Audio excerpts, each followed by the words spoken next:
So hey guys welcome back to our mini blog. তো অনেক দিন পরে আবার একটি মিনি ব্লগ নিয়ে চলে আসলাম। আমার সাথে আছে আমার ভাই।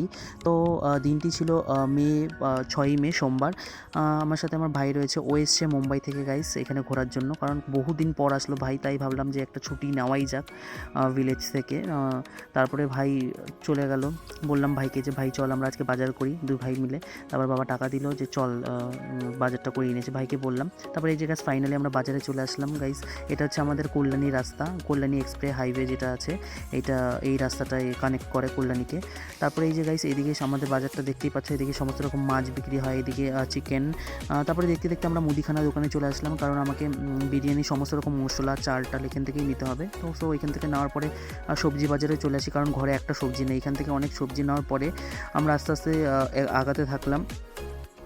এই যে এখানে দেখতে পাচ্ছ উনি সবজি সব রকম করে, মানে খুব ভালো ভালো টাটকা সবজি পাওয়া যায়। তারপরে বাজার থেকে এসে দেখি আমার আর শরীরটা ভালো লাগছিল না, শুয়ে পড়েছিলাম। এসে দেখি সত্যি সত্যি দিদি দেখি বিরিয়ানি বানানো স্টার্ট করে দিয়েছে।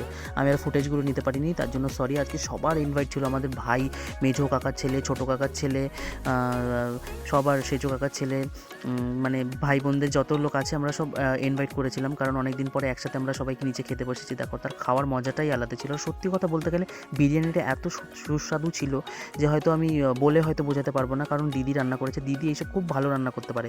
এবার আমি প্রথমে ফার্স্ট বাইট নিয়ে দেখবো যে কীরকম আমার লাগলো। সত্যি কথা বলতে গেলে ফার্স্ট বাইট এই যে আমি মিক্সার খাচ্ছি গাইস, খুব এত টেস্ট, মানে খুবই খুবই ভালো। তো গাইস আমরা বিরিয়ানি খেতে থাকি, তোমরা চ্যানেলটি সাবস্ক্রাইব করে দিও। টাটা গাইস, সবাই ভালো থেকো, বাই।